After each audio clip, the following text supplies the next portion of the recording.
Pak Marji sudah ketemu Coach Sintayong tadi pagi dan Coach Sintayong sudah menerima ya surat menyuratnya. Nanti tentu ada proses yang berikutnya mengenai hubungan kita yang sudah berakhir, dan saya mengucapkan sekali lagi terima kasih.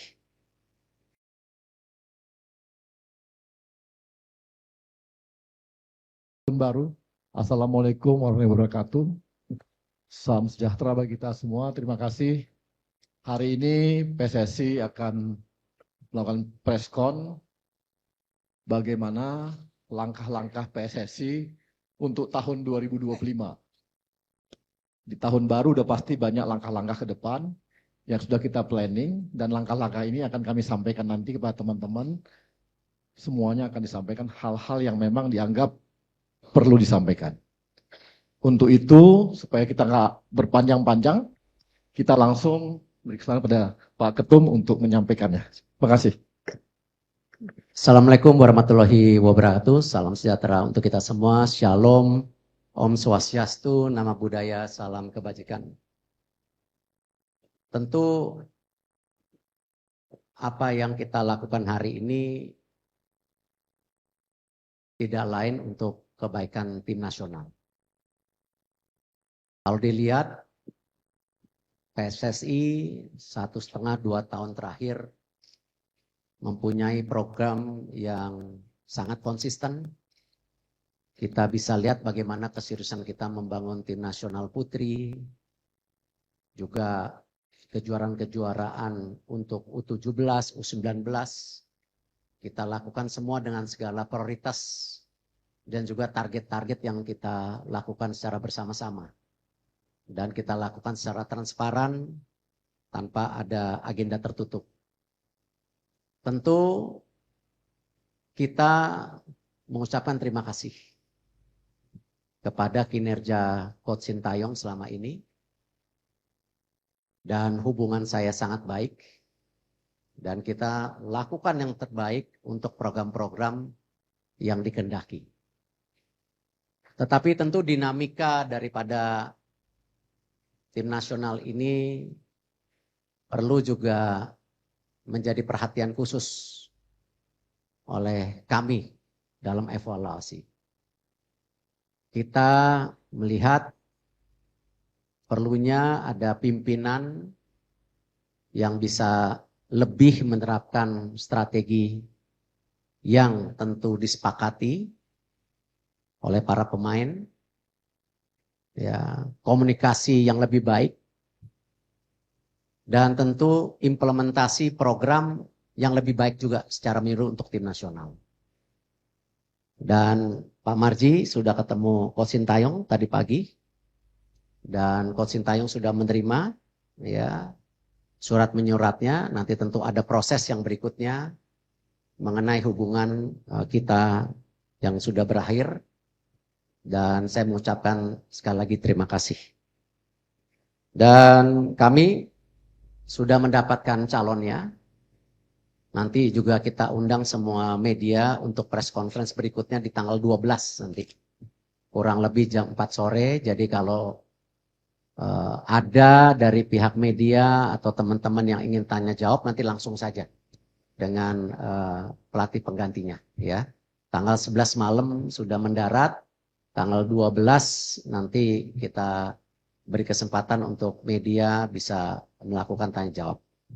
Dan tentu beberapa agenda yang kita akan lakukan untuk hari Minggu dan Senin, ya, pertemuan dengan Exco, pertemuan dengan Menpora, kunjungan mengenai fasilitas yang kita yang dipergudasinya tinggi, sehingga ini menjadi sebuah improvement, ya, supaya kembali perjuangan kita untuk menuju Piala Dunia. Kita coba sekritikal mungkin segala kekurangannya kita bisa atasi. Karena target utamanya ini Piala Dunia. Dan keputusan ini bukan ya karena tentu tim nasional ini milik siapa-siapa, tetapi milik Indonesia. Tidak ada ya persepsi tim nasional ini milik Erick Thohir, milik PSSI atau milik coach, ya tidak. Tapi bagaimana kita memastikan semua dinamikanya ini kita ukur sebaik-baiknya sehingga hasilnya juga bisa lebih konsisten. Mungkin itu yang saya bisa sampaikan. Terima kasih. Wassalamualaikum warahmatullahi wabarakatuh. Baik, langsung saya berikan kesempatan bertanya kepada wartawan. Ya, satu. Ya. Selamat siang Pak Erik, saya Majid dari Tribun News. Pertama Pak Erik, mungkin dengan adanya pemerintahan ini beberapa hari lalu, belakangan ini juga publik kita terbelah ya Pak Erik ya, ada yang pro, ada yang kontra. Mungkin dari Pak Erik bisa menjelaskan kembali apa yang menjadi keputusan tadi kan strategi, terus kemudian program ke depan. Apakah ini juga ada terjadi kabar sebelumnya juga tidak match-nya dengan pemain, katakan ada kabar Messi Hilgers yang tidak suka, atau terus kita juga dapat kabar dari media Italia justru Pak Erik katanya juga gaya melatih Sintayong yang bisa dibilang tanda kutip monoton seperti. Kemudian yang kedua Pak Erik, sebelumnya kan Sintayong juga mendapatkan golden ticket ya Pak Erik dari pimpinan negara sebelumnya. Apakah golden ticket itu akan tetap berlangsung atau seperti apa itu Pak Erik? Itu aja, terima kasih.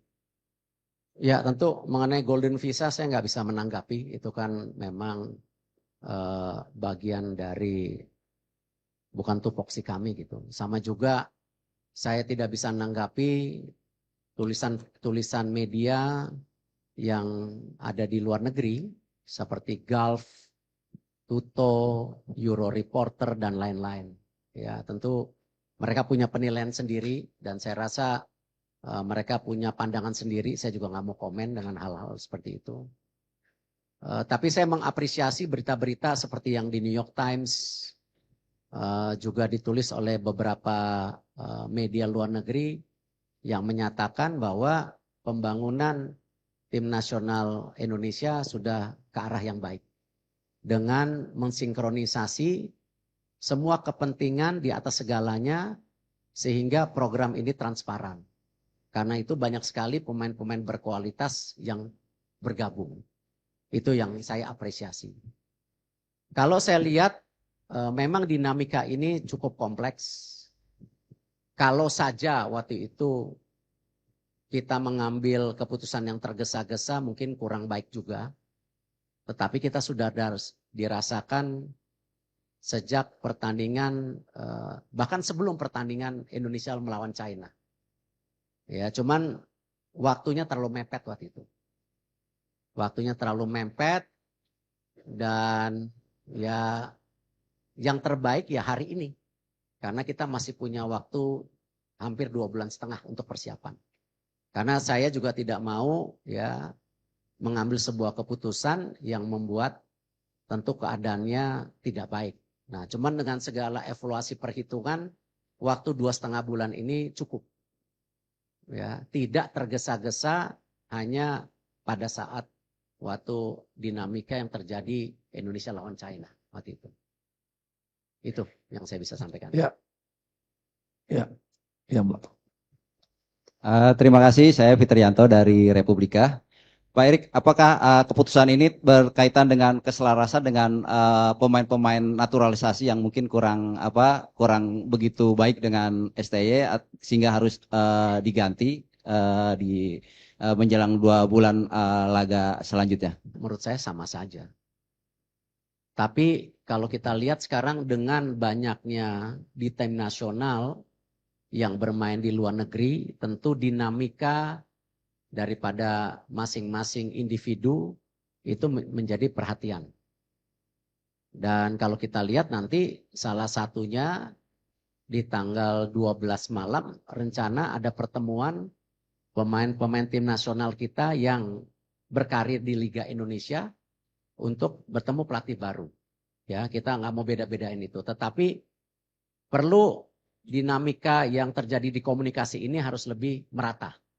Ya, jadi tidak ada pemain juga yang terjebak pemain ini baik, pemain ini kurang. Menurut saya itu bukan judgement yang baik. Ya, tetapi kita harus melihat tim ini sebagai sebuah komposisi yang satu. Sama.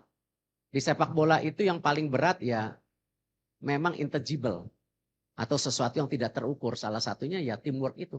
Kekompakan antara pemain, pelatih, ya PSSI dengan tim, PSSI dengan pelatih itu paling dinamika yang tentu menjadi tolak ukur yang tidak mudah diprediksi. Tetapi yang tadi saya sampaikan, kalau kita coba sebaik-baiknya, paling tidak titik-titik ini kita bisa kurangi gitu. Ya salah satunya komunikasi yang saya sampaikan tadi, ataupun bagaimana tactical issue yang seperti ditulis oleh beberapa media Eropa, tetapi itu tidak menjadi judgement, ya, tetapi itu menjadi bagian evaluasi. Gitu. Ya.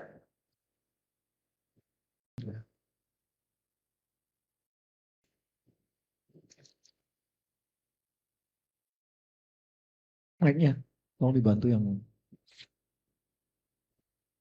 Cek. Selamat siang Pak Erik, saya Sony dari Kumparan.